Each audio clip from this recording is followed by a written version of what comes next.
Guest ਨੇ doctor Sarabjit Singh Sheena ਜਿਹੜੇ ਕਿ confederation of UNESCO clubs of India ਦੇ ਪ੍ਰੈਜ਼ੀਡੈਂਟ ਨੇ ਤੇ ਨਾਲ ਚੀਫ ਖਾਲਸਾ ਦੀਵਾਨ ਦੇ ਐਜੂਕੇਸ਼ਨ ਸੈਕਟਰੀ ਨੇ ਤੇ ਖਾਲਸਾ ਕਾਲਜ ਅੰਮ੍ਰਿਤਸਰ ਤੋਂ ਐਗਰੀਕਲਚਰ ਡਿਪਾਰਟਮੈਂਟ ਤੋਂ ਡੀਨ ਰਿਟਾਇਰ ਹੋਏ ਨੇ। ਕਨਫੈਡਰੇਸ਼ਨ ਆਫ ਯੂਨੈਸਕੋ ਕਲੱਬਸ ਜਿਹੜਾ ਆ ਉਹਦਾ ਉਦੇਸ਼ ਕੀ ਹੈਗਾ ਆ? यूनेस्को का मतलब है यूनाइटेड नेशंस जी educational social and cultural organization जी ये जी यूनेस्को सी इन्हें भी यूएनओ के प्रिंसीपल नूं गांह प्रमोट करने के ढंग अपने किए एजुकेशन के थ्रू जी कल्चरल फील्ड के थ्रू साइंटिफिक नॉलेज के थ्रू जी तो सोशल आपस के कोऑपरेशन के थ्रू जी।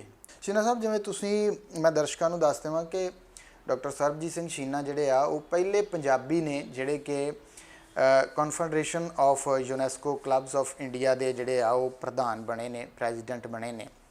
ਸ਼ੀਨਾ ਸਾਹਿਬ ਇਹ ਸਬੱਬ ਕਿਵੇਂ ਬਣ ਗਿਆ ਪ੍ਰਧਾਨ ਬਣਨ ਦਾ? ਤੇ ਜਦੋਂ ਮੈਂ ਇਹਦਾ ਪ੍ਰਧਾਨ ਬਣਿਆ ਵਾਂ 2017 'ਚ 15 ਸਾਲ ਲੱਗੇ। ਮੇਰੀ ਕੋਈ ਖਾਸ਼ ਨਹੀਂ ਸੀ ਪ੍ਰਧਾਨ ਬਣਨ ਦੀ। ਮੇਰਾ ਕੋਈ ਦੋਸਤ ਸੀ, ਉਹਨਾਂ ਨੇ ਮੈਨੂੰ ਇਹਦਾ ਪਹਿਲਾਂ ਮੈਂਬਰ ਬਣਾਇਆ ਸੀ 2002 'ਚ। 2003 'ਚ ਮੇਰੀ ਪਹਿਲੀ ਕਾਨਫਰੰਸ ਜਿਹੜੀ ਦਿੱਲੀ 'ਚ ਹੋਈ ਉਹ ਅਟੈਂਡ ਕੀਤੀ ਸੀ ਜੀ।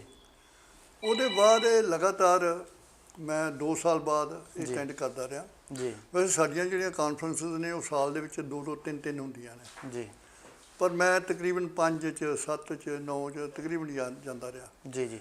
7 'ਚ ਮੈਨੂੰ ਐਗਜ਼ੈਕਟਿਵ ਦਾ ਮੈਂਬਰ ਨਾਮੀਨੇਟ ਕਰ ਦਿੱਤਾ ਗਿਆ। ਅੱਛਾ ਜੀ। ਉਹਦੇ ਬਾਅਦ 15 'ਚ ਜਾ ਕੇ ਮੈਨੂੰ ਉਹਨਾਂ ਨੇ ਵਾਈਸ ਪ੍ਰੈਜ਼ੀਡੈਂਟ ਬਣਾਇਆ ਇਹਦਾ ਜੀ। ਸੋ ਤੀਜੀ ਵਾਰ ਚੁਣੇ। ਇਹ ਠੀਕ ਹੈ ਤੁਹਾਡੀ ਗੱਲ ਕਿ ਮੈਂ ਪਹਿਲਾਂ ਪੰਜਾਬੀ ਹਾਂ, ਮੇਰੇ ਤੋਂ ਪਹਿਲਾਂ ਕੋਈ ਅੱਜ ਤੱਕ ਇਸ ਕਨਫੈਡਰੇਸ਼ਨ ਦਾ ਪ੍ਰਧਾਨ ਨਹੀਂ ਬਣਿਆ ਜੀ। ਕਿ ਭਾਰਤ ਦੇ ਵਿੱਚ ਵਿਦੇਸ਼ ਦੀਆਂ ਕਾਨਫਰੰਸਾਂ ਦੀ ਵੀ ਜਾਣਕਾਰੀ ਜ਼ਰੂਰ ਸਾਂਝੀ ਕਰੋ। ਹਰਮਾਨੀਆ 'ਚ ਕਾਨਫਰੰਸ ਹੋਈ ਬੁਚਾਰੈਸਟ 'ਚ ਜੀ 2015 'ਚ ਜੀ। ਉਹਦੇ 'ਚ ਮੇਨ ਟਾਪਿਕ ਸੀ ਸਸਟੇਨੇਬਲ ਡਿਵੈਲਪਮੈਂਟ ਜੀ ਜੀ। ਪਰ ਬਾਅਦ 'ਚ ਮੈਨੂੰ ਇਹ ਪਤਾ ਲੱਗਾ ਵੀ ਇਹਨਾਂ ਲੋਕਾਂ ਦਾ ਇੰਨਾ ਇੰਟਰਸਟ ਆ। ਮੈਨੂੰ ਇੱਕ ਡਰਾਈਵਰ ਮਿਲਿਆ ਜੀ, ਕਹਿੰਦਾ ਜੀ ਤੁਸੀਂ ਬਹੁਤ ਜ਼ਿਆਦਾ ਵਧੀਆ ਗੱਲਾਂ ਕੀਤੀਆਂ ਨੇ, ਮੈਂ ਸਾਰੀਆਂ ਸੁਣੀਆਂ ਨੇ ਆਪਣੀ ਬੋਲੀ 'ਚ। ਉਹ ਟੁੱਟੀ ਫੁੱਟੀ ਇੰਗਲਿਸ਼ 'ਚ ਮੈਨੂੰ ਦੱਸਣ ਲੱਗ ਪਿਆ ਜੀ। ਮੇਘਾਲਿਆ 'ਚ ਕੀ ਸਾਨੂੰ ਤਜਰਬਾ ਮਿਲਿਆ ਜੀ ਕਿ ਜਿਵੇਂ ਇੱਥੇ ਪੰਜਾਬ ਦੇ ਵਿੱਚ ਆਦਮੀ ਵਿਆਹ ਕੇ ਲਿਆਉਂਦਾ ਲੜਕੀ ਨੂੰ ਤੇ ਉਹ ਲੜਕੀ ਉਹਦੇ ਘਰ ਰਹਿੰਦੀ ਹੈ ਜੀ। ਤੇ ਅਸੀਂ ਹੈਰਾਨ ਹੋ ਗਏ ਮੇਘਾਲਿਆ 'ਚ ਕਿ ਲੜਕੀ ਵੜ ਕੇ ਲੜਕੇ ਨੂੰ ਵਿਆਹ ਖੜਦੀ ਆ ਤੇ ਲੜਕਾ ਉਹਦੇ ਘਰ ਰਹਿੰਦਾ। ਇਹ ਨਵੀਂ ਕਲਚਰ ਸੀ।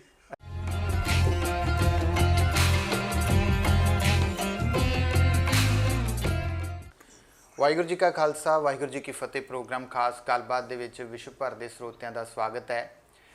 ਅੱਜ ਅਸੀਂ ਗੱਲ ਕਰਾਂਗੇ ਯੂਨੈਸਕੋ ਦੇ ਸਬੰਧ ਦੇ ਵਿੱਚ ਕਿ ਉਹਦੇ ਕੀ ਕਾਰਜ ਹੁੰਦੇ ਆ, ਉਹ ਕਿਵੇਂ ਕੰਮ ਕਰਦੀ ਆ। ਤੇ ਸਾਡੇ ਨਾਲ ਅੱਜ ਗੈਸਟ ਨੇ ਡਾਕਟਰ ਸਰਬਜੀਤ ਸਿੰਘ ਸ਼ੀਨਾ ਜਿਹੜੇ ਕਿ confederation of UNESCO clubs of India ਦੇ ਪ੍ਰੈਜ਼ੀਡੈਂਟ ਨੇ ਤੇ ਨਾਲ ਚੀਫ ਖਾਲਸਾ ਦੀਵਾਨ ਦੇ ਐਜੂਕੇਸ਼ਨ ਸੈਕਟਰੀ ਨੇ ਤੇ ਖਾਲਸਾ ਕਾਲਜ ਅੰਮ੍ਰਿਤਸਰ ਤੋਂ ਐਗਰੀਕਲਚਰ ਡਿਪਾਰਟਮੈਂਟ ਤੋਂ ਡੀਨ ਰਿਟਾਇਰ ਹੋਏ ਨੇ। ਸੋ ਉਹਨਾਂ ਨਾਲ ਅੱਜ ਦੀ ਗੱਲ ਕਰਾਂਗੇ ਤੇ ਜਾਣਾਂਗੇ ਕਿ ਯੂਨੈਸਕੋ ਜਿਹੜੀ ਆ ਉਹ ਕੀ ਕੰਮ ਕਰਦੀ ਆ, ਕਿਵੇਂ ਉਹਦੇ ਕੰਮ ਕਰਨ ਦਾ ਤਰੀਕਾ, ਉਹ ਫਤਿਹ ਦੀ ਸਾਂਝ ਪਾਉਂਦੇ ਆ। ਸ਼ੀਨਾ ਸਾਹਿਬ ਵਾਹਿਗੁਰੂ ਜੀ ਕਾ ਖਾਲਸਾ ਵਾਹਿਗੁਰੂ ਜੀ ਕੀ ਫਤਿਹ। ਸ਼ੀਨਾ ਸਾਹਿਬ ਕਨਫੈਡਰੇਸ਼ਨ ਆਫ ਯੂਨੈਸਕੋ ਕਲੱਬਸ ਜਿਹੜਾ ਆ ਉਹਦਾ ਉਦੇਸ਼ ਕੀ ਹੈਗਾ ਆ, ਕਾਹਦੇ ਵਾਸਤੇ ਇਹ ਬਣੀ ਆ ਤੇ ਕੀ ਕਾਰਜ ਕਰਦੀ ਆ? ਕਿਉਂਕਿ ਜਦੋਂ 1939 ਤੋਂ 1945 ਤੱਕ ਲਗਾਤਾਰ 6 ਸਾਲ ਦੂਜੀ ਜੰਗ ਹੋਈ ਆ, ਵਰਲਡ ਜੰਗ ਹੋਈ ਆ ਜੀ। ਉਹਨੂੰ ਪਹਿਲੋਂ ਨਾ ਜਦੋਂ ਪਹਿਲੀ ਵਰਲਡ ਵਾਰ ਹੋਈ ਸੀ ਉਹਦੇ ਬਾਅਦ ਲੀਗ ਆਫ ਨੇਸ਼ਨ ਇੱਕ ਬਣੀ ਸੀ। ਅੱਛਾ ਜੀ। ਲੀਗ ਆਫ ਨੇਸ਼ਨ ਬਣੀ ਇਸ ਕਰਕੇ ਵੀ ਗਾਂ ਤੋਂ ਜੰਗ ਨਾ ਹੋਏ, ਜੇ ਕੋਈ ਮਸਲਾ ਆਇਆ ਤਾਂ ਬਹਿ ਕੇ ਸੈਟਲ ਕਰ ਲਓ। ਉਹਦੇ ਵਾਸਤੇ ਇੱਕ ਪਲੇਟਫਾਰਮ ਬਣਿਆ ਸੀ ਜੀ। ਪਰ ਲੀਗ ਆਫ ਨੇਸ਼ਨ ਫੇਲ ਹੋ ਗਈ। ਅੱਛਾ। ਜਦੋਂ 1939 'ਚ ਜਰਮਨੀ ਨੇ ਇੰਗਲੈਂਡ 'ਤੇ ਹਮਲਾ ਕਰ ਦਿੱਤਾ, ਫਰਾਂਸ 'ਤੇ ਹਮਲਾ ਕਰ ਦਿੱਤਾ ਹਾਂਜੀ, ਅਤੇ ਉਹ ਲੀਗ ਆਫ ਨੇਸ਼ਨ ਦੇ ਜਿਹੜੇ ਆਬਜੈਕਟਿਵ ਸੀ ਖਤਮ ਹੋ ਗਏ। ਅੱਛਾ ਜੀ।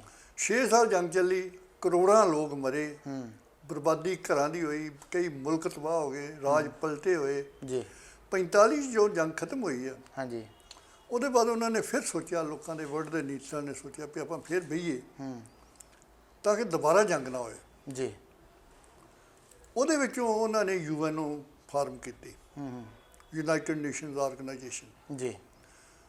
ਉਹਦੇ 'ਚ ਬਹੁਤ ਸਾਰੇ ਲੋਕ ਮੈਂਬਰ ਬਣੇ, ਦੇਸ਼ ਮੈਂਬਰ ਬਣੇ ਅਤੇ ਉਹਨਾਂ ਨੇ ਕੰਮ ਕਰਨਾ ਸ਼ੁਰੂ ਕਰ ਦਿੱਤਾ, ਜਿਨ੍ਹਾਂ ਦੇ ਆਬਜੈਕਟਿਵ ਸੀ ਕਿ piece and solidarity, cooperation, sustainable development, ਲਗਾਤਾਰ ਡਿਵੈਲਪਮੈਂਟ ਹੋਏ, ਵਿਕਾਸ ਹੋਏ, ਖੁਸ਼ਹਾਲੀ ਰਹੇ। ਕਿਉਂਕਿ ਇਹ ਵਿਸ਼ਵਾਸ ਆ ਕਿ ਜਿਹੜੀ ਜੰਗ ਆ ਲੋਕਾਂ ਦੇ ਮਨ 'ਚ ਪੈਦਾ ਹੁੰਦੀ ਆ ਜੀ, ਲੋਕਾਂ ਦੇ ਮਨ 'ਚੋਂ ਇਹਨੂੰ ਖਤਮ ਕੀਤਾ ਜਾਏ, ਨਫ਼ਰਤ ਨੂੰ ਖਤਮ ਕੀਤਾ ਜਾਏ, ਜਿਹੜੇ ਲੋਕਾਂ ਦੇ ਵਖਰੇਵੇਂ ਆ, ਜਿਹੜੇ ਲੋਕਾਂ ਦੇ ਇਤਰਾਜ਼ ਆ, ਉਹਨਾਂ ਨੂੰ ਖਤਮ ਕੀਤਾ ਜਾਏ। ਉਹਦੇ ਵਾਸਤੇ ਕੁਝ ਸਹਾਇਕ ਬਾਡੀਆਂ ਬਣੀਆਂ। ਅੱਛਾ ਜੀ। ਜਿਹਨਾਂ 'ਚ ਵਰਲਡ ਬੈਂਕ ਬਣਿਆ, ਜਿਨ੍ਹਾਂ 'ਚ ਫੂਡ ਐਂਡ ਐਗਰੀਕਲਚਰ ਬਣੀ, ਵਰਲਡ ਹੈਲਥ ਆਰਗੇਨਾਈਜੇਸ਼ਨ ਬਣੀ। ਉਹਦੇ ਬਾਅਦ ਇੱਕ ਯੂਨੈਸਕੋ ਬਣੀ ਜੀ। ਯੂਨੈਸਕੋ ਦਾ ਮਤਲਬ ਹੈ ਯੂਨਾਈਟਿਡ ਨੇਸ਼ਨਸ ਜੀ, educational, social and cultural organisation. ਜੀ, ਇਹ ਜਿਹੜੀ ਯੂਨੈਸਕੋ ਸੀ, ਇਹਨੇ ਵੀ ਯੂਐਨਓ ਦੇ ਪ੍ਰਿੰਸੀਪਲ ਨੂੰ ਗਾਂਹ ਪ੍ਰਮੋਟ ਕਰਨ ਦੀ ਢੰਗ ਆਪਣੇ ਕੀਤੇ, ਐਜੂਕੇਸ਼ਨ ਦੇ ਥਰੂ, ਜੀ, ਕਲਚਰਲ ਫੀਲਡ ਦੇ ਥਰੂ, ਸਾਇੰਟੀਫਿਕ ਨੌਲੇਜ ਦੇ ਥਰੂ, ਜੀ, ਤੇ ਸੋਸ਼ਲ ਆਪਸ ਦੇ ਵਿੱਚ ਕੋਆਪਰੇਸ਼ਨ ਦੇ ਥਰੂ। ਜੀ, ਜਦੋਂ ਯੂਨੈਸਕੋ ਬਣੀ, ਜੀ, ਯੂਨੈਸਕੋ ਤੋਂ ਬਾਅਦ ਯੂਨੈਸਕੋ ਨੂੰ ਮਦਦ ਕਰਨ ਵਾਸਤੇ ਕੁਝ NGOs ਬਣੀਆਂ, ਅੱਛਾ ਜੀ। ਜਿਨ੍ਹਾਂ ਦੇ ਵਿੱਚ ਯੂਨੈਸਕੋ ਕਲੱਬਸ ਬਣੀਆਂ। ਹੁਣ ਜਦੋਂ ਅਸੀਂ ਕਲੱਬ ਦੀ ਗੱਲ ਕਰਨੇ ਆ ਤਾਂ ਇਦਾਂ ਲੱਗਦਾ ਜਿਵੇਂ ਰੋਟਰੀ ਕਲੱਬ ਆ ਜਾਂ ਲਾਇਨ ਕਲੱਬ ਆ ਜਾਂ ਇਦਾਂ ਦੀ ਪਰ ਇਹ ਕਲੱਬ। ਇਹ ਮਤਲਬ ਦੇਸ਼ਾਂ ਦੇ ਲੈਵਲ ਤੇ ਬਣਿਆ ਨਹੀਂ, ਇਹ ਕਲੱਬ ਹੈ ਤੇ ਉਹਨਾਂ ਲੋਕਾਂ ਵਾਂਗਰੀ ਆ, ਨਾਨ ਗਵਰਨਮੈਂਟਲ ਆਰਗੇਨਾਈਜੇਸ਼ਨ ਹੀ ਆ, ਉਸ ਤਰ੍ਹਾਂ ਦੀ ਜਾਂ ਰੋਟਰੀ ਆ ਜਾਂ ਜੋ ਹੈ, ਪਰ ਇਹਦੇ ਆਦੇਸ਼ ਉਹਨਾਂ ਨਾਲੋਂ ਵੱਖਰੇ ਆ। ਜੀ, ਜੀ। ਇਹਦੇ ਆਦੇਸ਼ ਇਹ ਨੇ ਜਿਹੜੇ ਯੂਐਨਓ ਦੇ ਪ੍ਰਿੰਸੀਪਲ ਨੇ, ਉਹਨਾਂ ਨੂੰ ਪ੍ਰੋਪੋਗੇਟ ਕਰਨਾ, ਉਹਨਾਂ ਨੂੰ ਵਧਾਉਣਾ। ਜੀ, ਕਿੱਦਾਂ?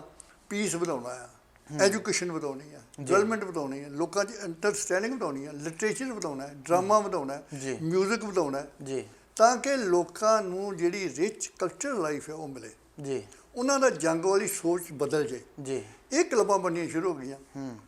ਇਹ ਕਲੱਬਾਂ ਬਣਦੀਆਂ ਇੰਡੀਆ 'ਚ ਬਹੁਤ ਲੇਟ ਬਣੀਆਂ। ਅੱਛਾ ਜੀ। ਇਹਦੇ ਤੋਂ ਪਹਿਲਾਂ ਕੁਝ 100 ਦੇਸ਼ਾਂ 'ਚ ਇਹ ਕਲੱਬਾਂ ਬਣ ਚੁੱਕੀਆਂ ਸੀ। ਜਦੋਂ 1985 'ਚ ਇਹ ਇੰਡੀਆ 'ਚ ਪਹਿਲੀ ਯੂਨੈਸਕੋ ਕਲੱਬ ਬਣੀ। ਜੀ। ਉਹਦੇ ਬਾਅਦ ਇੱਕ ਦਿੱਲੀ ਬਣੀ, ਬੰਗਲੌਰ ਬਣੀ, ਬੰਬਈ ਬਣੀ, ਹੋਰਨਾਂ ਪ੍ਰਾਂਤਾਂ 'ਚ ਬਣੀਆਂ, ਫਿਰ ਬਣਨੀਆਂ ਸ਼ੁਰੂ ਹੋ ਗਈਆਂ। ਜੀ। ਇਸ ਵੇਲੇ ਇੰਡੀਆ ਦੀਆਂ ਯੂਨੈਸਕੋ ਕਲੱਬਾਂ ਜਿਹੜੀਆਂ ਨੇ ਉਹ 28 ਸਟੇਟਾਂ ਤੇ ਯੂਨੀਅਨ ਟੈਰੀਟਰੀ 'ਚ ਨੇ। ਜੀ। ਤੇ ਇਹ ਸਾਰੇ ਦੇਸ਼ 'ਚ ਫੈਲੀਆਂ ਨੇ, ਹਰ ਪ੍ਰਾਂਤ 'ਚ ਫੈਲੀਆਂ ਨੇ। ਸਾਡੀ ਮੈਂ ਬੀਇੰਗ ਪ੍ਰਧਾਨ ਹੋਣ ਦੇ ਨਾਤੇ ਮੈਨੂੰ ਜਾਣਕਾਰੀ ਸੀ ਕਿ ਸਾਡੇ ਕੋਲ 4 ਸਟੇਟਾਂ ਦੇ ਵਿੱਚ ਇਹ ਕਲੱਬਾਂ ਨਹੀਂ ਸੀ ਹੈਗੀਆਂ। ਅਰੁਣਾਚਲ ਪ੍ਰਦੇਸ਼ 'ਚ ਨਹੀਂ ਸੀ ਹੈਗੀ, ਨਾਗਾਲੈਂਡ 'ਚ ਨਹੀਂ ਸੀ ਹੈਗੀ, ਮਿਜ਼ੋਰਮ 'ਚ ਨਹੀਂ ਸੀ ਹੈਗੀ, ਤੇ ਤ੍ਰਿਪੁਰਾ 'ਚ ਨਹੀਂ ਸੀ ਹੈਗੀ। ਜੀ। ਪਰ ਇਸ ਸਾਲ ਇਹਨਾਂ ਚਵਾਂ 'ਚ ਵੀ ਹਾਂ ਇਹ ਕਲੱਬਾਂ ਕੈਂਪ ਕੀਤੀਆਂ ਨੇ ਤੇ ਲੋਕਾਂ ਨੇ ਬੜਾ ਦਿਲਚਸਪੀ ਲਈ ਹੈ ਤੇ ਬੜੇ ਪ੍ਰੋਗਰਾਮ ਆਰਗੇਨਾਈਜ਼ ਕੀਤੇ ਨੇ। ਰਾਤ ਨੂੰ ਸਾਨੂੰ ਇਨਵਾਈਟ ਕੀਤਾ ਵੀ ਸਾਡੇ ਪ੍ਰੋਗਰਾਮਾਂ ਤੇ ਆਓ। ਅੱਜ ਦੇ ਦਿਨ ਕੱਲ ਸਾਡੀ 13 ਤਰੀਕ ਤੋਂ ਇੱਕ ਕਾਨਫਰੰਸ ਚੱਲਣ ਡਈ ਹੈ ਡਿਬਰੂਗੜ੍ਹ ਜੀ, ਅਸਾਮ ਦੇ ਵਿੱਚ। ਅੱਛਾ ਜੀ। ਉਹਦੇ 'ਚ ਇਹਨਾਂ ਸਾਰੀਆਂ 4 ਸਟੇਟਾਂ ਦੀਆਂ ਜਿੱਥੇ ਪਹਿਲੋਂ ਨਹੀਂ ਸੀ ਕਲੱਬਾਂ, ਉਹਨਾਂ ਦੇ ਮੈਂਬਰ ਵੀ ਸ਼ਾਮਲ ਹੋਏ ਨੇ ਜੀ। ਤੇ ਸਾਰੇ ਇੰਡੀਆ ਤੋਂ ਕੋਈ ਤਕਰੀਬਨ 100 ਕੁ ਡੈਲੀਗੇਟ ਜਿਹੜਾ ਉੱਥੇ ਗਿਆ ਜੀ। ਜੀ। ਮੈਂ ਜਾ ਨਹੀਂ ਸਕਿਆ, ਮੇਰੀ ਕੁਝ ਪ੍ਰੋਬਲਮ ਸੀ ਤੇ ਮੈਂ ਉਹਨਾਂ ਨੂੰ ਆਪਣਾ ਮੈਸੇਜ ਭੇਜ ਦਿੱਤਾ ਸੀ ਜੀ। ਉਹਨਾਂ ਨੇ ਮੈਸੇਜ ਜਿਹੜਾ ਮੇਰਾ ਉੱਥੇ ਬਾਅਦ ਡਿਸਪਲੇ ਵੀ ਕੀਤਾ ਜੀ, ਤੇ ਮੈਂ ਜਿਹੜਾ ਬੋਲ ਕੇ ਭੇਜਿਆ ਉਹ ਵੀ ਉਹਨਾਂ ਨੇ ਪੜ੍ਹਿਆ ਜੀ। ਤੇ ਉਹ ਕਲੱਬਾਂ ਜਿਹੜੀਆਂ ਨੇ ਇਸ ਤਰੀਕੇ ਦੇ ਨਾਲ ਇਹ ਚੰਗੇ ਕੰਮ ਕਰ ਰਹੀਆਂ ਨੇ ਜੀ। ਜੀ। ਜੀ। ਅੱਛਾ, ਇੱਕ ਨਾਲ ਹੀ ਮੈਂ ਤੁਹਾਨੂੰ ਥੋੜੀ ਗੱਲ ਹੋਰ ਦੱਸਣ ਚਾਹੁੰਦਾ। ਹਾਂਜੀ। ਜਿੱਦਾਂ ਆਮ ਤੌਰ ਤੇ ਫੈਡਰੇਸ਼ਨ ਹੈ ਸਾਡੀ, ਫੈਡਰੇਸ਼ਨ 'ਚ ਮੈਂਬਰ ਨਹੀਂ ਬਣਦੇ, ਹਾਂਜੀ, ਕਲੱਬਾਂ ਮੈਂਬਰ ਬਣਦੀਆਂ ਨੇ। ਇਹ ਕਲੱਬਾਂ ਦੀ ਫੈਡਰੇਸ਼ਨ ਹੈ। ਮੈਂਬਰ ਜਿਹੜੇ ਬਣਦੇ ਨੇ, ਜਿਸ ਤਰ੍ਹਾਂ ਸਾਡੀ ਅੰਮ੍ਰਿਤਸਰ 'ਚ ਕਲੱਬ ਆ, ਰੋਪੜ 'ਚ ਕਲੱਬ ਆ, ਬਠਿੰਡੇ 'ਚ ਕਲੱਬ ਆ, ਆਪਣਾ ਬਟਾਲੇ 'ਚ ਕਲੱਬ ਆ, ਧਾਰੀਵਾਲ 'ਚ ਕਲੱਬ ਆ, ਉਹ ਕਲੱਬਾਂ ਜਿਹੜੀਆਂ ਨੇ ਉਹ ਮੈਂਬਰ ਬਣਦੀਆਂ ਨੇ ਇਸ ਫੈਡਰੇਸ਼ਨ ਦੀਆਂ। ਉਹ ਸਿੱਧੇ ਤੌਰ 'ਤੇ ਬਣ ਜਾਂਦੀਆਂ ਨੇ। ਪਰ ਕਈ ਸਟੇਟਾਂ ਜਿੱਦਾਂ ਰਾਜਸਥਾਨ ਆ, ਰਾਜਸਥਾਨ ਦੇ ਵਿੱਚ ਉਹਨਾਂ ਨੇ ਰਾਜਸਥਾਨ ਫੈਡਰੇਸ਼ਨ ਬਣਾਈ ਹੈ ਇੱਕ। ਅੱਛਾ ਜੀ। ਜਿਹੜੀ ਅਸਾਮ ਹੈ ਉੱਥੇ ਅਸਾਮ ਫੈਡਰੇਸ਼ਨ ਬਣਾਈ ਹੈ। ਜਿਹੜੀਆਂ ਹੁਣ ਨਾਰਥ ਈਸਟ ਸਟੇਟਸ ਨੇ 7, ਇਹਨਾਂ ਨੇ ਇੱਕ ਆਪਣੀ ਫੈਡਰੇਸ਼ਨ ਬਣਾਈ ਹੈ। ਉਹ ਸਾਰੀਆਂ ਐਫੀਲੀਏਟਡ ਨੇ ਕਨਫੈਡਰੇਸ਼ਨ ਆਫ ਯੂਨੈਸਕੋ ਕਲੱਬ ਨਾਲ ਜੀ। ਸ਼ੀਨਾ ਸਾਹਿਬ, ਜਿਵੇਂ ਤੁਸੀਂ, ਮੈਂ ਦਰਸ਼ਕਾਂ ਨੂੰ ਦੱਸ ਦੇਵਾਂ ਕਿ ਡਾਕਟਰ ਸਰਬਜੀਤ ਸਿੰਘ ਸ਼ੀਨਾ ਜਿਹੜੇ ਆ ਉਹ ਪਹਿਲੇ ਪੰਜਾਬੀ ਨੇ ਜਿਹੜੇ ਕਿ confederation of UNESCO clubs of India ਦੇ ਜਿਹੜੇ ਆ ਉਹ ਪ੍ਰਧਾਨ ਬਣੇ ਨੇ, ਪ੍ਰੈਜ਼ੀਡੈਂਟ ਬਣੇ ਨੇ। ਸ਼ੀਨਾ ਸਾਹਿਬ, ਇਹ ਸਬੱਬ ਕਿਵੇਂ ਬਣ ਗਿਆ ਪ੍ਰਧਾਨ ਬਣਨ ਦਾ? ਜਾਂ ਤੁਸੀਂ ਪਹਿਲਾਂ ਤੋਂ ਜੁੜੇ ਹੋਏ ਸੀ, ਕੰਮਕਾਜ ਕਰਦੇ ਆ ਰਹੇ ਸੀਗੇ, ਫਿਰ ਮੌਕਾ ਮਿਲਿਆ, ਜਾਂ ਕਿਵੇਂ ਇਹ ਵਰਤਾਰਾ ਹੋਇਆ? ਜਦੋਂ ਮੈਂ ਕਲੱਬ ਜੁਆਇਨ ਕੀਤੀ ਹੈ 2002 'ਚ ਜੀ, ਤੇ ਜਦੋਂ ਮੈਂ ਇਹਦਾ ਪ੍ਰਧਾਨ ਬਣਿਆ ਵਾਂ 2017 'ਚ 15 ਸਾਲ ਲੱਗੇ। ਮੇਰੀ ਕੋਈ ਖਾਸ਼ ਨਹੀਂ ਸੀ ਪ੍ਰਧਾਨ ਬਣਨ ਦੀ। ਮੇਰਾ ਕੋਈ ਦੋਸਤ ਸੀ, ਉਹਨਾਂ ਨੇ ਮੈਨੂੰ ਇਹਦਾ ਪਹਿਲਾਂ ਮੈਂਬਰ ਬਣਾਇਆ ਸੀ 2002 'ਚ। 2003 'ਚ ਮੇਰੀ ਪਹਿਲੀ ਕਾਨਫਰੰਸ ਜਿਹੜੀ ਦਿੱਲੀ 'ਚ ਹੋਈ ਉਹ ਅਟੈਂਡ ਕੀਤੀ ਸੀ ਜੀ। ਉਹਦੇ ਬਾਅਦ ਇਹ ਲਗਾਤਾਰ ਮੈਂ 2 ਸਾਲ ਬਾਅਦ ਇਹ ਅਟੈਂਡ ਕਰਦਾ ਰਿਹਾ ਜੀ। ਵੈਸੇ ਸਾਡੀਆਂ ਜਿਹੜੀਆਂ ਕਾਨਫਰੰਸਿਸ ਨੇ ਉਹ ਸਾਲ ਦੇ ਵਿੱਚ 2-2 3-3 ਹੁੰਦੀਆਂ ਨੇ ਜੀ। ਪਰ ਮੈਂ ਤਕਰੀਬਨ 5 ਚ 7 ਚ 9 ਚ ਤਕਰੀਬਨ ਜਾਂਦਾ ਰਿਹਾ। ਜੀ ਜੀ। 7 ਚ ਮੈਨੂੰ ਐਗਜ਼ੈਕਟਿਵ ਦਾ ਮੈਂਬਰ ਨਾਮੀਨੇਟ ਕਰ ਦਿੱਤਾ ਗਿਆ। ਅੱਛਾ ਜੀ। ਉਹਦੇ ਬਾਅਦ 15 ਚ ਜਾ ਕੇ ਮੈਨੂੰ ਉਹਨਾਂ ਨੇ ਵਾਈਸ ਪ੍ਰੈਜ਼ੀਡੈਂਟ ਬਣਾਇਆ ਇਹਦਾ। ਜੀ। ਤੇ 15 ਤੋਂ ਬਾਅਦ ਜਦੋਂ 17 ਚ ਮੇਰੀ ਚੋਣ ਹੋਈ ਹੈ ਪ੍ਰਧਾਨ ਦੀ, ਮੈਨੂੰ ਕੋਈ ਉਮੀਦ ਨਹੀਂ ਸੀ ਕਿ ਮੈਂ ਪ੍ਰਧਾਨ ਬਣਾਂਗਾ। ਉਸ ਵੇਲੇ ਸਾਡੇ ਇੰਡੀਆ ਦੇ ਇੱਕ ਮਿਸਟਰ ਕਮਰਸ ਦੇ ਮਿਨਿਸਟਰ ਸਨ, ਫਾਰਨ ਟ੍ਰੇਡ ਦੇ, ਮਿਸਟਰ ਸੁਰੇਸ਼ ਪ੍ਰਭੂ। ਜੀ ਜੀ ਜੀ। ਉਹ ਇਹਦੇ ਪ੍ਰਧਾਨ ਸਨ, ਪਰ ਉਹਨਾਂ ਕੋਲ ਰਜੇਵੇਂ ਬੜੇ ਸਨ ਕੰਮ ਦੇ, ਉਹ ਕਿਸੇ ਕਾਨਫਰੰਸ 'ਚ ਆ ਨਹੀਂ ਹੋ ਸਕਦੇ ਤੇ ਹਰ ਵਾਰੀ ਉਹ ਮਾਫੀ ਮੰਗਦੇ ਸਨ। ਜੀ। ਉਹਨਾਂ ਨੇ, ਮੈਨੂੰ ਇਹ ਵੀ ਨਹੀਂ ਪਤਾ ਉਹਨਾਂ ਅਸਤੀਫਾ ਦੇ ਦਿੱਤਾ ਹੈ, ਉਹਨਾਂ ਨੇ ਅਸਤੀਫਾ ਦੇ ਦਿੱਤਾ ਸੀ। ਅੱਛਾ ਜੀ। ਮੈਂ ਐਸਪਾਇਰੈਂਟ ਵੀ ਨਹੀਂ ਸੀ, ਮੈਂ ਸੈਟਿਸਫਾਈਡ ਸੀ ਵੀ ਮੈਨੂੰ ਵਾਈਸ ਪ੍ਰੈਜ਼ੀਡੈਂਟ ਦਾ ਉਹਨਾਂ 'ਚੋਂ ਰੈਕੋਗਨੀਸ਼ਨ ਦਿੱਤੀ ਹੈ। ਜੀ।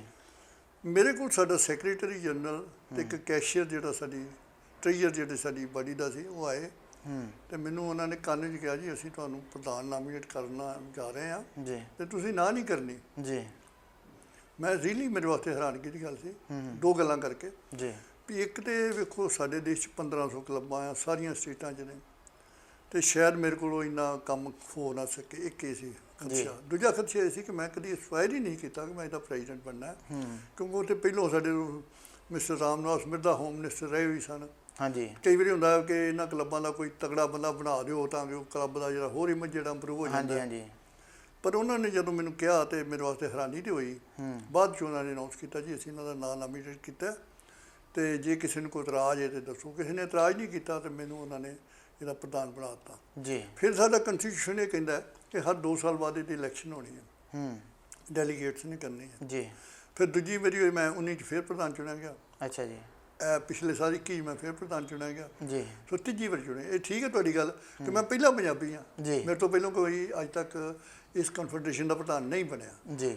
ਤੇ ਸ਼ਿਨਾ ਸਾਹਿਬ ਦੀ ਸਥਿਤੀ ਦੀ ਗੱਲ ਕਰੀਏ ਜੇਕਰ, ਜਿਹੜੇ ਯੂਨੈਸਕੋ ਕਲੱਬਸ ਨੇ, ਤਾਂ ਭਾਰਤ ਦੇ ਵਿੱਚ ਜਾਂ ਸੰਸਾਰ ਦੇ ਵਿੱਚ ਇਸ ਦੀ ਕੀ ਜਿਹੜੀ ਹੈ ਉਹ ਸਥਿਤੀ ਹੈ ਇਸ ਵੇਲੇ?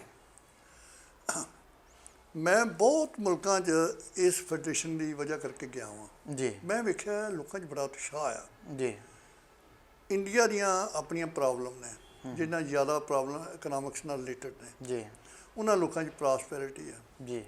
ਉਹਨਾਂ ਨੇ ਬਹੁਤ, ਜਦੋਂ ਵੀ ਅਸੀਂ ਜਾਂਦੇ ਹਾਂ, ਰਮਾਨੀਆ ਗਏ ਹਾਂ ਜਾਂ ਉੱਥੇ ਯੂਨਾਨ 'ਚ ਗਏ ਜਾਂ ਕਿਤੇ ਵੀ ਗਏ ਹਾਂ, ਲੋਕਾਂ ਨੇ ਇੰਨੇ ਉਤਸ਼ਾਹ ਵਿਖਾਇਆ ਆ, ਇੰਨੀ ਡੈਡੀਕੇਸ਼ਨ ਵਿਖਾਈ ਆ, ਤੇ ਵੇਖ ਕੇ ਹੈਰਾਨ ਹੋ ਜਾਂਦਾ ਕਿ ਲੋਕਾਂ ਨੂੰ ਆਪਣੇ ਨਾਲੋਂ, ਆਪਣੇ ਪਰਿਵਾਰ ਨਾਲੋਂ ਦੁਨੀਆ ਦੀ ਕਿੰਨਾ ਫਿਕਰ ਆ। ਜੀ। ਦੁਨੀਆ 'ਚ ਪੀਸ ਹੋਣਾ ਚਾਹੀਦਾ ਹੈ, ਅਮਨ ਹੋਣਾ ਚਾਹੀਦਾ ਹੈ, ਕੋਆਪਰੇਸ਼ਨ ਹੋਣਾ ਚਾਹੀਦਾ ਹੈ, ਡਿਵੈਲਪਮੈਂਟ ਹੋਣੀ ਚਾਹੀਦੀ ਆ। ਇਹ ਡਿਵੈਲਪਮੈਂਟ ਸਸਟੇਨੇਬਲ ਚਾਹੀਦੀ ਆ। ਜੀ। ਇੰਡੀਆ ਦੀ ਇੰਪੋਰਟੈਂਸ ਇਸ ਕਰਕੇ ਜ਼ਿਆਦਾ ਹੈ ਕਿ ਇੰਡੀਆ ਦੀ ਪਾਪੂਲੇਸ਼ਨ ਨੇ ਸਾਰੇ ਵਰਲਡ 'ਚ ਦੂਜੇ ਨੰਬਰ 'ਤੇ ਹੋਣ ਤੇ ਕਰਕੇ ਇਹਦੀਆਂ ਕਲੱਬਾਂ ਦੀ ਗਿਣਤੀ ਬਹੁਤ ਜ਼ਿਆਦਾ ਸਾਰੀਆਂ ਸਟੇਟਾਂ 'ਚ ਫੈਲੀ ਆ।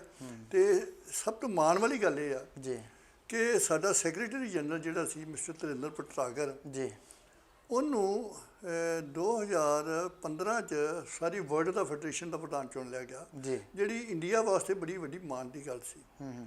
ਉਹਦਾ ਦਫ਼ਤਰ ਸੀ ਪੈਰਿਸ ਦੇ ਵਿੱਚ ਜੀ, ਯੂਨੈਸਕੋ ਦੇ ਦਫ਼ਤਰ ਦੇ ਨਾਲ ਹੀ ਜੀ। ਤੇ ਉਹ ਇੰਸੀਡੈਂਟਲੀ ਉਹਨਾਂ ਵਿਚਾਰਿਆਂ ਦੀ 2021 'ਚ ਡੈਥ, ਨਾ 2020 'ਚ ਡੈਥ ਹੋ ਗਈ ਜੀ। ਬੜਾ ਲਾਸ ਹੋਇਆ ਸਾਡੀ ਮੂਵਮੈਂਟ ਨੂੰ, ਕਿਉਂਕਿ ਸਾਡੀ ਜਿਹੜਾ ਕੰਸਟੀਟਿਊਸ਼ਨ ਹੈ ਉਹਦੇ 'ਚ ਜਿਹੜੇ ਮੇਨ ਕੰਮ ਨੇ ਉਹ ਸੈਕਟਰੀ ਜਨਰਲ ਕਰਦਾ ਜੀ। ਤੇ ਉਹ ਬੜਾ ਡਾਇਨਾਮਿਕ ਸੈਕਟਰੀ ਜਨਰਲ ਸੀ, ਬੜੀ ਦੁਨੀਆ ਉਹਨੇ ਫਿਰੀ ਸੀ ਜੀ, ਹਰ ਕੰਟਰੀ 'ਚ ਜਿੱਥੇ ਵੀ ਉਹਨੂੰ ਬੁਲਾਇਆ। ਕਈ ਵਾਰੀ ਅੱਜ ਰਾਤ ਆ ਕੇ ਸੌਂਦਾ ਸੀ, ਦੂਜੇ ਦਿਨ ਫਿਰ ਦੂਜੇ ਕੰਟਰੀ ਚਲ ਜਾਂਦਾ ਸੀ। ਸੋ ਉਹਦੇ ਜਾਣ ਨਾਲ ਸਾਨੂੰ ਬੜਾ ਲਾਸ ਹੋਇਆ। ਅੱਛਾ ਜੀ। ਅੱਛਾ, ਇਸ ਕਰਕੇ ਉਹਦੀ ਰੈਕੋਗਨੀਸ਼ਨ ਵੀ ਸੀ। ਰੈਕੋਗਨੀਸ਼ਨ ਕਰਕੇ ਹੀ ਉਹਨੂੰ ਵੇਖੋ ਵਰਲਡ ਦੀ ਬਾਡੀ ਦਾ, ਜਿਹਦੇ 'ਚ 150 ਤੋਂ ਵੱਧ ਕੰਟਰੀਆਂ ਦੇ ਨੁਮਾਇੰਦੇ ਆਉਂਦੇ ਆ, ਉਹਦਾ ਪ੍ਰਧਾਨ ਚੁਣ ਲੈਣਾ ਕੋਈ ਛੋਟੀ ਗੱਲ ਨਹੀਂ ਸੀ।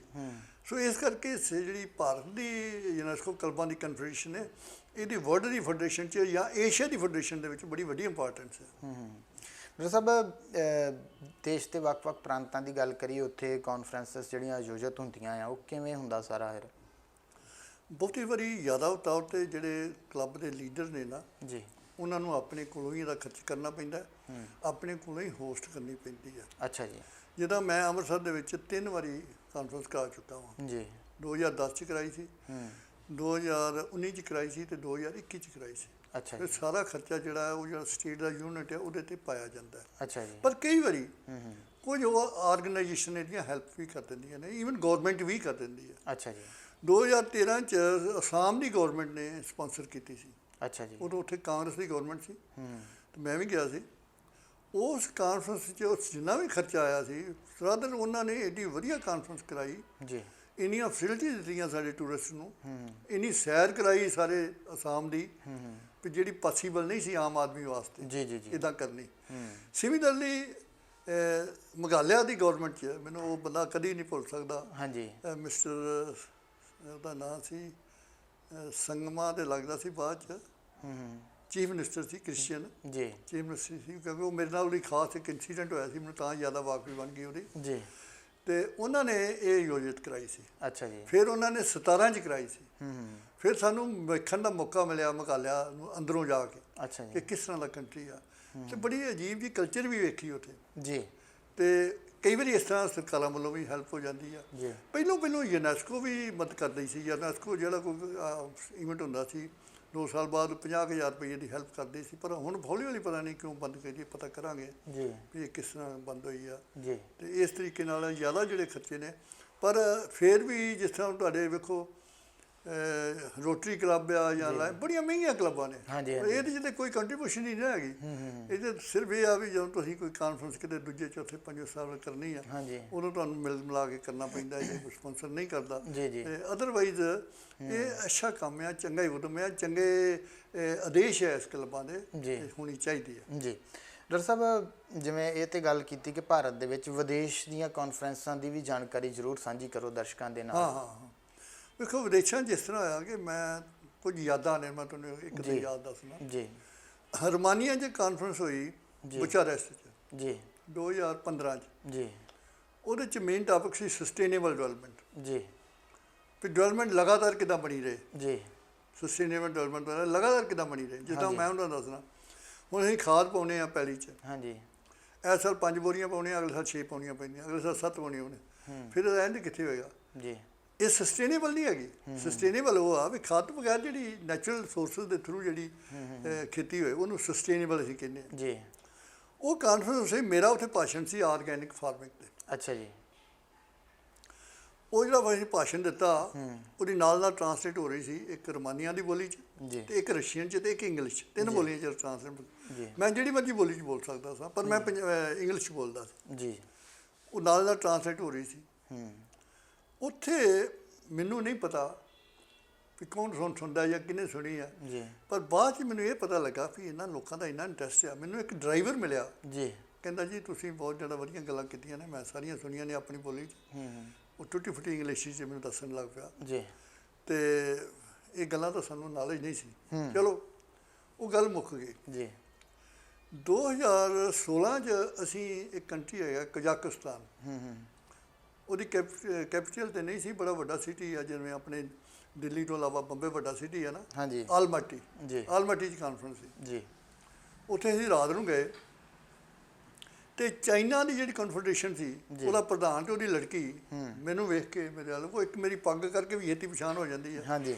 ਤੇ ਉਹ ਮੈਨੂੰ ਅੰਗਰੇਜ਼ੀ 'ਚ ਕਹਿੰਦੇ ਸਰਦਾਰ ਸਾਹਿਬ ਅਸੀਂ ਤੁਹਾਨੂੰ ਸਾਰੀ ਦੁਨੀਆ 'ਚ ਪਪੂਲਰ ਕਰ ਦਿੱਤਾ ਜੀ ਮੈਂ ਹੈਰਾਨ ਹੋ ਗਿਆ ਜੀ ਮੈਂ ਕਿਹਾ ਮੈਨੂੰ ਤਾਂ ਕਿੱਦਾਂ ਕਹਿੰਦਾ ਇਹ ਗੱਲ ਹੁਣ ਮੈਂ ਤੁਹਾਨੂੰ ਸਵੇਰੇ ਦੱਸਣੀ ਹੈ ਮੇਰੇ ਵਾਸਤੇ ਬੜੀ ਹੈਰਾਨਗੀ ਦੀ ਗੱਲ ਹੈ ਮੈਨੂੰ ਕਹਿੰਦਾ ਤੁਹਾਨੂੰ ਸਾਰੀ ਦੁਨੀਆ 'ਚ ਅਸੀਂ ਪਪੂਲਰ ਕਰ ਦਿੱਤਾ ਮੈਂ ਸਾਰੀ ਰਾਤ ਸੋਚਦਾ ਰਿਹਾ ਕਿਹੜੀ ਗੱਲ ਤੋਂ ਪਪੂਲਰ ਕੀਤਾ ਹੋਏਗਾ ਉਹਨੇ ਅੱਛਾ ਜੀ ਸਵੇਰੇ ਜਦੋਂ ਅਸੀਂ ਬ੍ਰੇਕਫਾਸਟ 'ਤੇ ਗਏ ਤੇ ਮੈਨੂੰ ਉਹ ਫਿਰ ਮਿਲਿਆ ਤੇ ਉਹਨੇ ਮੈਨੂੰ ਇੱਕ ਜਰਨਲ ਦਿੱਤਾ ਅਖਬਾਰ ਰਸਾਲਾ ਦਿੱਤਾ ਅੱਛਾ ਉਹ ਚੀਨੀ ਬੋਲੀ 'ਚ ਸੀ ਉਹ ਮੈਂ ਹੁਣ ਵੀ ਮੇਰੇ ਕੋਲ ਪਿਆ ਮੈਂ ਪੜ੍ਹ ਨਹੀਂ ਸਕਦਾ ਉਹਨੂੰ ਅੱਛਾ ਅੱਛਾ ਅੱਛਾ ਉਹ 'ਤੇ ਮੇਰੀ ਫੋਟੋ ਸੀ ਅੱਛਾ ਕਹਿੰਦਾ ਸਰਦਾਰ ਸਾਹਿਬ ਜਿਹੜੇ ਤੁਸੀਂ ਵਿਚਾਰ ਉਸ ਰਮਾਨੀਆਂ 'ਚ ਦਿੱਤੇ ਸੀ ਨਾ ਉਹ ਅਸੀਂ ਇਸ ਰਸਾਲੇ 'ਚ ਛੱਡ ਪਿਆ ਇਹ ਸਾਡਾ ਰਸਾਲਾ 192 ਕੰਟਰੀਆਂ 'ਚ ਜਾਂਦਾ ਅੱਛਾ ਤੇ 192 ਕੰਟਰੀਆਂ 'ਚ ਤੁਹਾਡੀ ਫੋਟੋ ਹੈਗੀ ਹੈ ਤੇ 192 ਕੰਟਰੀਆਂ 'ਚ ਤੁਹਾਨੂੰ ਪਪੂਲਰ ਕੀਤਾ ਕਿ ਜਿਹੜੀ ਸਸਟੇਨੇਬਲ ਡਿਵੈਲਪਮੈਂਟ ਹੋ ਹੀ ਆਰਗੈਨਿਕ ਸਕਦੀ ਆ ਦੂਜੀ ਸਸਟੇਨੇਬਲ ਨਹੀਂ ਹੈਗੀ ਇਹ ਅਸੀਂ ਆਈਡੀਆ ਕੀਤਾ ਜੀ ਜੀ ਤੇ ਮੈਨੂੰ ਨੈਚੁਰਲੀ ਬੜੀ ਖੁਸ਼ੀ ਹੋਈ ਇਸ ਗੱਲ ਦੀ ਜੀ ਬਿਲਕੁਲ ਤੇ ਸੋ ਇਸ ਤਰ੍ਹਾਂ ਕਈ ਜਿਹੜੀਆਂ ਯਾਦਾਂ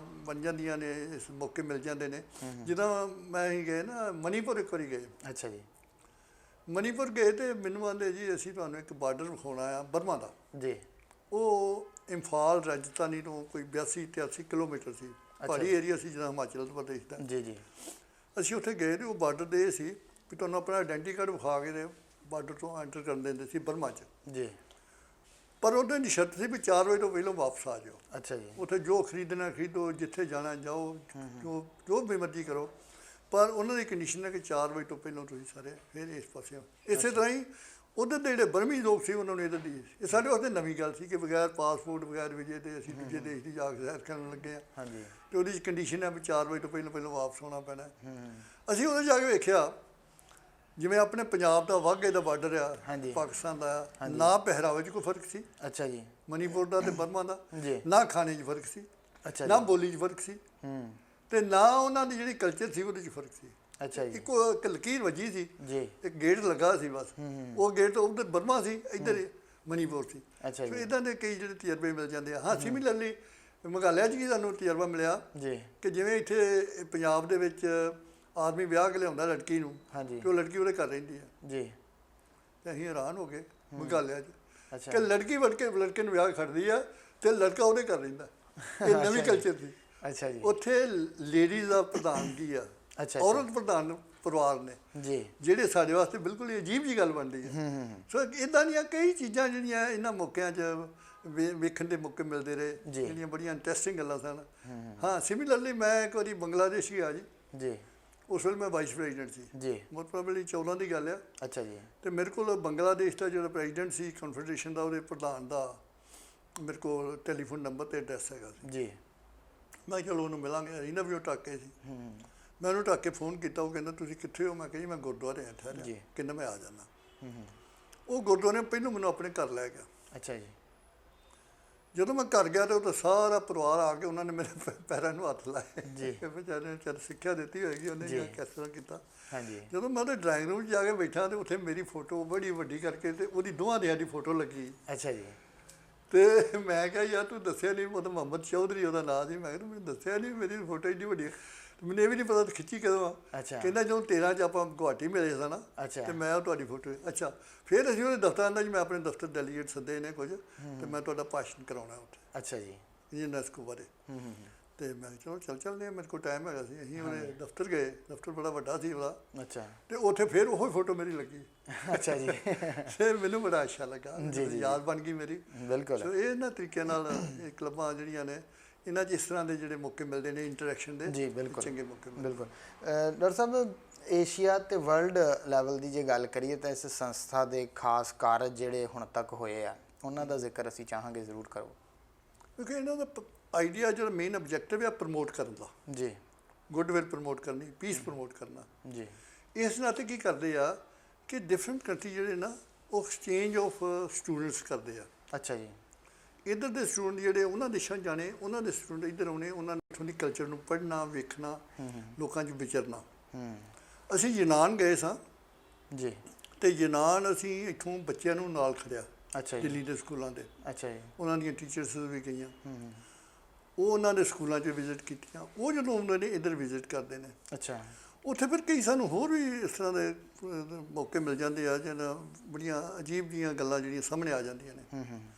ਯੂਨਾਨ ਦੇ ਵਿੱਚ ਜਿਹੜੇ ਬੱਚੇ ਸੀ ਨਾ, ਉਹ ਸਵੇਰੇ ਬ੍ਰੈਕਫਾਸਟ 'ਤੇ ਮਿਲ ਜਾਂਦੇ ਸੀ, ਬ੍ਰੈਡ ਮਿਲ ਜਾਂਦੀ ਸੀ, ਸ਼ਹਿਦ ਮਿਲ ਜਾਂਦਾ ਸੀ, ਜੈਮ ਮਿਲ ਜਾਂਦਾ ਸੀ, ਦੁੱਧ ਮਿਲ ਜਾਂਦਾ ਸੀ, ਚਾਹ ਮਿਲ ਜਾਂਦੀ ਸੀ। ਹਾਂਜੀ। ਪਰ ਨਾ ਦੁਪਹਿਰ ਦੇ ਖਾਣੇ 'ਚ ਤੇ ਨਾ ਰਾਤ ਦੇ ਖਾਣੇ 'ਚ ਨਾ ਦਾਲ ਮਿਲਦੀ ਸੀ, ਨਾ ਸਬਜ਼ੀ ਮਿਲਦੀ ਸੀ। ਮੀਟ ਹੀ ਮੀਟ ਹੁੰਦਾ ਸੀ, ਡਿਫਰੈਂਟ ਟਾਈਪ ਦਾ। ਮਟਨ ਵੀ ਆ, ਚਿਕਨ ਵੀ ਆ, ਮੱਛੀ ਵੀ ਆ, ਕਈ ਕੁਝ। ਅੱਛਾ।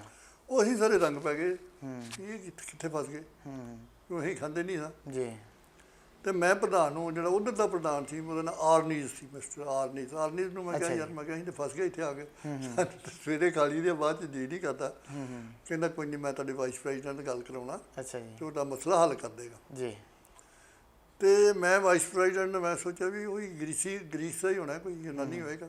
ਇੰਗਲਿਸ਼ ਬੋਲਣੀ ਪਏਗੀ ਕਿਉਂਕਿ ਜਾਂ ਉੱਥੇ ਬੋਲੀ ਜਾਂ ਗਰੀਕੀ ਆ, ਜਾਂ ਇੰਗਲਿਸ਼ ਵੀ ਬੜੀ ਘੱਟ ਬੋਲਦੇ ਸੀ। ਅੱਛਾ ਜੀ।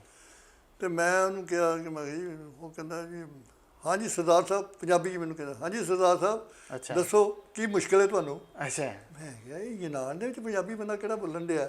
ਅੱਛਾ ਜੀ। ਕਹਿੰਦਾ ਮੇਰਾ ਨਾਂ ਹੈ ਜੀ ਮਿਸਟਰ ਮੱਘਰ ਗਾਂਧੀ। ਅੱਛਾ। ਤੇ ਮੈਂ ਪਿੱਛੋਂ ਰੋਪੜ ਹਾਂ। ਅੱਛਾ। ਤੇ ਮੈਂ ਵਾਈਸ ਪ੍ਰੈਜ਼ੀਡੈਂਟ ਹਾਂ ਗ੍ਰੀਸ ਦਾ, ਮੈਂ ਇੱਧਰ ਦਾ ਸਿਟੀਜ਼ਨ ਆ। ਅੱਛਾ। ਮੈਨੂੰ ਬੜੀ ਖੁਸ਼ੀ ਹੋਈ। ਮੈਂ ਯਾਰ ਤੂੰ ਇੱਦਾਂ ਕਰ, ਉਹ ਬਾਕੀ ਮਸਲੇ ਛੱਡ, ਤੂੰ ਮੈਨੂੰ ਆ ਕੇ ਮਿਲ ਕਿਸੇ ਵੇਲੇ। ਅੱਛਾ। ਕਹਿੰਦਾ ਮੈਂ ਤੁਹਾਨੂੰ ਅੱਜ ਸ਼ਾਮ ਨੂੰ ਆ ਕੇ ਮਿਲਾਂਗਾ। ਮੈਂ ਉਹਨੂੰ ਆਪਣਾ ਮਸਲਾ ਦੱਸਿਆ, ਉਹਨੇ ਆਪਣਾ ਮਸਲਾ ਹੱਲ ਕਰਾਤਾ। ਹਾਂਜੀ। ਉਹ ਦਾਲ ਦੂਲ ਮਿਲਣ ਲੱਗ ਪਈ, ਸਬਜ਼ੀ ਮਿਲਣ ਲੱਗ ਪਈ, ਉਹ ਬੱਚੇ ਵਿਚਾਰੇ ਵੀ ਖੁਸ਼ ਹੋ ਗਏ। ਹਾਂਜੀ। ਅੱਛਾ, ਇੱਦਾਂ ਦੇ ਜਿਹੜੇ ਨਾ ਐਕਸਚੇਂਜ ਹੁੰਦੀ ਹੈ ਨਾ। ਅੱਛਾ, ਇਹ ਤੋਂ ਇਲਾਵਾ ਜਾਪਾਨ 'ਚ ਜਿਹੜੀ ਜਾਪਾਨ ਦੀ ਸਾਡੀ ਏਸ਼ੀਅਨ ਫੈਡਰੇਸ਼ਨ ਹੈ ਨਾ, ਹਾਂਜੀ, ਉਹ ਸਾਲ ਦੇ ਵਿੱਚ ਇੱਕ ਕੰਪੀਟੀਸ਼ਨ 2 ਸਾਲ 'ਚ ਇੱਕ ਵਾਰੀ ਕੰਪੀਟੀਸ਼ਨ ਕਰਾਉਂਦੀ ਹੈ ਪੇਂਟਿੰਗ ਦਾ, ਬੱਚਿਆਂ ਦਾ, ਅੱਛਾ ਜੀ। ਸਕੂਲ ਦੇ ਬੱਚਿਆਂ ਦਾ। ਉਹ 'ਚ ਜਿਹੜਾ ਫਸਟ ਪ੍ਰਾਈਜ਼ ਹੈ ਉਹਨੂੰ ਫਿਰ ਜਾਪਾਨ ਸੱਦਦੇ ਨੇ, ਅੱਛਾ ਜੀ, ਉਹਨੂੰ ਉੱਥੇ ਜਾ ਪ੍ਰੈਜ਼ੈਂਟ ਦਿੰਦੇ ਨੇ। ਉਹ ਸਾਰਾ ਦਾ ਸਾਰਾ ਖਰਚਾ ਜਿਹੜੀ ਫੈਡਰੇਸ਼ਨ ਦਿੰਦੀ ਆ, ਉਹਨਾਂ ਦੀ ਏਸ਼ੀਅਨ ਫੈਡਰੇਸ਼ਨ। ਅੱਛਾ ਜੀ, ਇਸ ਤਰ੍ਹਾਂ ਹੀ ਇੰਟਰਨੈਸ਼ਨਲ ਲੈਵਲ ਦੇ ਉੱਤੇ ਕਈ ਸੈਮੀਨਾਰ, ਕਈ ਡਿਬੇਟਸ, ਹੁਣ ਜਿੱਦਾਂ 2 ਸਾਲ ਬੰਦ ਰਿਹਾ, ਹਾਂਜੀ, 2 ਸਾਲਾਂ ਦੇ ਵਿੱਚ ਸਾਡੇ ਵੈਬਿਨਾਰ ਤੇ ਜ਼ੂਮ ਮੀਟਿੰਗਾਂ ਚੱਲਦੀਆਂ ਰਹੀਆਂ ਨੇ। ਇਹ ਚੱਲਦੀਆਂ ਰਹੀ ਸਾਰੀਆਂ ਜੀ, ਇਹਨਾਂ ਦੇ ਵਿੱਚ ਐਕਸਚੇਂਜ ਹੁੰਦੀ ਰਹੀ ਆ। ਹਾਂਜੀ। ਈਵਨ ਅਸੀਂ ਜਦੋਂ ਇੱਥੇ 21 ਚ ਆਏ ਸੀ, ਹਾਂਜੀ, ਤੇ ਅਸੀਂ ਚੀਫ ਖਾਲਸਾ ਦੀਵਾਨ ਦੇ ਸਕੂਲ 'ਚ ਇੱਕ ਕਲਚਰ ਫੰਕਸ਼ਨ ਪੇਸ਼ ਕੀਤਾ ਸੀ, ਜਿਸ 'ਚ ਗਿੱਧਾ ਸੀ ਅੱਛਾ ਜੀ, ਤੇ ਭੰਗੜਾ ਸੀ ਅੱਛਾ ਜੀ, ਤੇ ਮਾਰਸ਼ਲ ਆਰਟ ਸੀ, ਗੱਤਕਾ। ਜੀ, ਉਹ ਸਾਰੇ ਉਹਨਾਂ ਨੇ ਜਿੱਥੇ ਵੀ ਕਲੱਬਾਂ ਨੇ ਸਾਡੀਆਂ, ਉਹ ਸਾਰੀਆਂ 'ਚ ਫੈਲਿਆ। ਅੱਛਾ ਜੀ, ਸਾਰਿਆਂ ਨੂੰ ਉਦੋਂ ਪਤਾ ਲੱਗਾ ਹੈ ਪੰਜਾਬ 'ਚ ਇੱਦਾਂ ਦੀ ਵੀ ਕਲਚਰ ਹੈਗੀ ਆ, ਇੱਦਾਂ ਦੀ ਮਾਰਸ਼ਲ ਆਰਟ ਵੀ ਹੈਗਾ। ਸੋ ਇਹ ਨਾ ਜਿਹੜੀਆਂ ਚੀਜ਼ਾਂ ਨੇ ਨਾ, ਇਹ ਚੀਜ਼ਾਂ ਨਾਲ ਇੱਕ ਤੋਂ ਦੂਜੇ ਵਿੱਚ ਪਤਾ ਲੱਗਣਾ ਜਿਹੜਾ ਹੈ, ਇਹ ਇਹਦੇ ਆਬਜੈਕਟਿਵ ਦੇ ਵਿੱਚ ਵੀ ਆਉਂਦਾ ਜੀ, ਤੇ ਮਤਲਬ ਚੰਗਾ, ਮਤਲਬ ਇਹਦਾ ਇੱਕ ਚੰਗਾ ਕੰਮ ਹੈ ਤੇ ਚੰਗੇ ਉਦਮ ਨੇ। ਇਸ ਤਰ੍ਹਾਂ ਦੇ ਜਿਹੜੇ ਕੰਮ ਨੇ ਇਹ ਕਰਦੇ ਨੇ। ਬਿਲਕੁਲ। ਡਾਕਟਰ ਸਾਹਿਬ, ਭਵਿੱਖ ਦੇ ਵਿੱਚ ਕੀ ਉਦੇਸ਼ ਹੈਗੇ ਨੇ, ਜਾਂ ਕੋਈ ਹੋਰ ਸੰਦੇਸ਼ ਕੋਈ ਦੇਣਾ ਚਾਹੋ ਲਾਸਟ ਦੇ ਉੱਤੇ ਭਵਿੱਖ ਦੇ ਵਾਸਤੇ, ਕਿ ਕਿੱਦਾਂ? ਦੇਖੋ, ਮੈਂ ਇਹ ਮਹਿਸੂਸ ਕਰਨਾ ਕਿ ਜਿੰਨਾ ਚਿਰ ਮੈਂ ਇਹ ਕਲੱਬ ਨੂੰ ਜੁਆਇਨ ਨਹੀਂ ਸੀ ਕੀਤਾ, ਕਿਸੇ ਮੇਰੇ ਦੋਸਤ ਨੇ ਮੈਨੂੰ ਜੁਆਇਨ ਕਰਾਇਆ ਸੀ ਜੀ, ਤੇ ਮੈਨੂੰ ਇਹਦੇ ਬਾਰੇ ਪਤਾ ਨਹੀਂ ਸੀ। ਜੀ, ਹੁਣ ਜਦੋਂ ਜੁਆਇਨ ਕੀਤਾ ਹੈ ਤੇ ਮੈਂ ਵੇਖਿਆ ਕਿ ਇਹ ਇੱਕ ਇਹੋ ਜਿਹਾ ਪਲੇਟਫਾਰਮ ਆ ਜਿਹਦੇ ਰਾਹੀਂ ਤੁਸੀਂ ਇੱਕ ਉਹ ਚੰਗਾ ਮੈਸੇਜ ਦੇ ਸਕਦੇ ਹੋ ਜੀ, ਜਿਹੜਾ ਪੋਸੀਬਲ ਨਹੀਂ ਹੈਗਾ ਵਿਦਆਊਟ ਕਿਸੇ ਪਲੇਟਫਾਰਮ ਦੇ। ਜੀ, ਜਿਹੜੀਆਂ ਸਾਡੀਆਂ ਕਲੱਬਾਂ ਨੇ ਉਹ ਆਪਣੇ ਤੌਰ ਤੇ ਪ੍ਰੋਜੈਕਟ ਲੈ ਲੈਂਦੀਆਂ ਨੇ ਜੀ, ਕਿ ਉਹਨਾਂ ਨੇ ਜੀ ਇਹਨਾਂ ਸਕੂਲਾਂ ਦੇ ਵਿੱਚ ਜਾ ਕੇ ਜਿਹੜੇ ਦਿਨ ਨੇ, ਜਿਹੜਾ ਮਦਰ ਡੇ ਆ, ਜੀ, ਹਿਊਮਨ ਰਾਈਟਸ ਡੇ ਆ, ਜੀ, ਇਹ ਜਿੰਨੇ ਵੀ ਡੇ ਨੇ ਉਹਨਾਂ ਨੂੰ ਮਨਾਉਣਾ ਹੈ। ਜੀ, ਲੋਕ ਬੱਚਿਆਂ ਨੂੰ ਆਖ ਵੀ ਦੇਣੀ ਹੈ। ਹਾਂਜੀ, ਐਂਡ ਨੈਚੁਰਲੀ ਇਹ ਗੱਲ ਜਦੋਂ ਬੱਚਿਆਂ ਦੇ ਬਚਪਨ 'ਚੋਂ ਬਹਿ ਜਾਣੀ ਉਹਨਾਂ ਦੇ ਮਨ 'ਚ ਜੀ, ਕਿ ਜਿਹੜਾ ਜੰਗ ਆ ਉਹ ਮਾੜੀ ਚੀਜ਼ ਆ, ਜਿਹੜੀ ਨਫ਼ਰਤ ਕਰਨੀ ਆ ਉਹ ਮਾੜੀ ਚੀਜ਼ ਆ, ਪਿਆਰ ਕਰਨਾ, ਹਮਦਰਦੀ ਕਰਨੀ, ਕਿਸੇ ਦੇ ਕੰਮ ਆਉਣਾ ਜਿਹੜਾ ਉਹ ਚੰਗਾ। ਸੋ ਮੈਂ ਭਵਿੱਖ ਦੇ ਵਿੱਚ ਇਹ ਚਾਹਾਂਗਾ ਕਿ ਜਿਸ ਤਰ੍ਹਾਂ ਅਸੀਂ ਬੜੀ ਕੋਸ਼ਿਸ਼ ਨਾਲ ਹੁਣ 4 ਸਟੇਟਾਂ 'ਚ ਆਪਣੀਆਂ ਨਵੀਆਂ ਕਲੱਬਾਂ, ਜਿੱਥੇ ਜਿੱਥੇ ਨਹੀਂ ਕਲੱਬਾਂ ਸਟੈਬਲਿਸ਼ ਹੋਈਆਂ, ਜੀ, ਉੱਥੇ ਕਲੱਬਾਂ ਨੂੰ ਸਟੈਬਲਿਸ਼ ਕੀਤਾ ਜਾਏ, ਪ੍ਰੋਪੋਗੇਟ ਕੀਤਾ ਜਾਏ, ਸਕੂਲਾਂ 'ਚ ਇਹਦੇ ਬਾਰੇ ਦੱਸਿਆ ਜਾਏ। ਜੀ, ਮੈਂ ਇੱਕ ਵੀ ਗੱਲ ਮਹਿਸੂਸ ਕੀਤੀ ਆ ਕਿ ਬੇਸ਼ੱਕ ਮੈਂ ਪੰਜਾਬੀ ਹਾਂ, ਪਹਿਲਾਂ ਮੈਂ ਪ੍ਰਧਾਨ ਵੀ ਹਾਂ, ਪਰ ਪੰਜਾਬ ਦੇ ਵਿੱਚ ਸਾਡੇ ਬਠਿੰਡੇ ਜ਼ਿਲ੍ਹੇ ਦੇ ਵਿੱਚ ਇੱਕ ਬੜੀ ਐਕਟਿਵ ਕਲੱਬਾਂ ਚੱਲ ਰਹੀਆਂ ਨੇ, ਜੀ, ਰੋਪੜ 'ਚ ਚੱਲ ਰਹੀਆਂ ਨੇ, ਪਰ ਬਹੁਤ ਸਾਰੇ ਜ਼ਿਲ੍ਹਿਆਂ 'ਚ ਅਜੇ ਨਹੀਂ ਚੱਲੀਆਂ। ਅਸੀਂ ਕੋਸ਼ਿਸ਼ ਕਰਾਂਗੇ ਬਿਲਕੁਲ ਕਿ ਉਹਨਾਂ ਨੂੰ ਉਹਨਾਂ ਜ਼ਿਲ੍ਹਿਆਂ ਦੇ ਵਿੱਚ, ਉਹਨਾਂ ਸਕੂਲਾਂ ਕਾਲਜਾਂ 'ਚ ਜਾਂ ਲਿਟਰੇਰੀ ਸੁਸਾਇਟੀਆਂ ਦੇ ਵਿੱਚ ਉਹਨੂੰ ਵਧਾਇਆ ਜਾਵੇ। ਇਹ ਆਦੇਸ਼ ਨੇ ਆਪਣੇ। ਜੀ, ਬਿਲਕੁਲ ਡਾਕਟਰ ਸਾਹਿਬ, ਬਹੁਤ ਬਹੁਤ ਧੰਨਵਾਦ ਤੁਹਾਡਾ ਇਸ ਸਮੁੱਚੀ ਜਾਣਕਾਰੀ ਜਿਹੜੀ ਆ ਉਹ ਸਾਂਝੀ ਕਰਨ ਵਾਸਤੇ। ਫਿਰ ਗਾਂ ਭਵਿੱਖ ਦੇ ਵਿੱਚ ਵੀ ਕੋਈ ਨਾ ਕੋਈ ਪ੍ਰੋਗਰਾਮ ਜਿਹੜਾ ਆ ਇਸੇ ਨਾਲ ਰਿਲੇਟਡ ਕਰਾਂਗੇ, ਅਤੇ ਜ਼ਰੂਰ ਹੋਰ ਵਿਸਤਾਰ ਜਿਹੜਾ ਆ ਉਹ ਕਰਾਂਗੇ, ਕਿਉਂਕਿ ਇੱਕ ਬੜਾ ਵਧੀਆ ਉਦੇਸ਼ ਜਿਹੜਾ ਆ ਉਹ ਲੈ ਕੇ ਯੂਨੈਸਕੋ ਜਿਹੜਾ ਵਰਲਡ ਵਾਈਡ ਕੰਮ ਕਰ ਰਿਹਾ ਆ, ਅਤੇ ਪੰਜਾਬੀਆਂ ਵਾਸਤੇ ਵੀ ਬੜੀ ਮਾਣ ਵਾਲੀ ਗੱਲ ਆ ਕਿ ਤੁਸੀਂ ਪਹਿਲੇ ਪੰਜਾਬੀ ਦੇ ਤੌਰ ਦੇ ਉੱਤੇ ਇਸ 'ਤੇ ਪ੍ਰੈਜ਼ੀਡੈਂਟ ਜਿਹੜੇ ਆ ਉਹ ਬਣੇ ਹੋ, ਅਤੇ ਬਹੁਤ ਅੱਛਾ ਕੰਮ ਜਿਹੜਾ ਆ ਉਹ ਕਰ ਰਹੇ ਹੋ। ਸੋ ਆਸ ਕਰਦੇ ਹਾਂ ਕਿ ਇਸੇ ਤਰ੍ਹਾਂ ਹੀ ਸਮੁੱਚੇ ਵਿਸ਼ਵ ਦੇ ਵਿੱਚ ਜਿਹੜਾ ਆ ਉਹ ਸ਼ਾਂਤੀ ਦਾ ਸੁਨੇਹਾ ਦੇਣ ਵਾਸਤੇ ਤੁਸੀਂ ਅਤੇ ਯੂਨੈਸਕੋ ਜਿਹੜਾ ਆ ਉਹ ਸਾਰੇ ਜਿਹੜੇ ਤੁਹਾਡੇ ਮੈਂਬਰ ਸਮਾਨ ਹੈ ਰਲ ਕੇ ਇਸੇ ਤਰ੍ਹਾਂ ਹੀ ਕਾਰਜ ਕਰਦੇ ਰਹਿਣਗੇ। ਤੁਹਾਡਾ ਬਹੁਤ ਬਹੁਤ ਧੰਨਵਾਦ। ਇੱਥੇ ਹੀ ਆਗਿਆ ਚਾਹਾਂਗੇ। ਬੁਲਾਉਂਦੇ ਹਾਂ ਫਤਿਹ। ਵਾਹਿਗੁਰੂ ਜੀ ਕਾ ਖਾਲਸਾ, ਵਾਹਿਗੁਰੂ ਜੀ ਕੀ ਫਤਿਹ।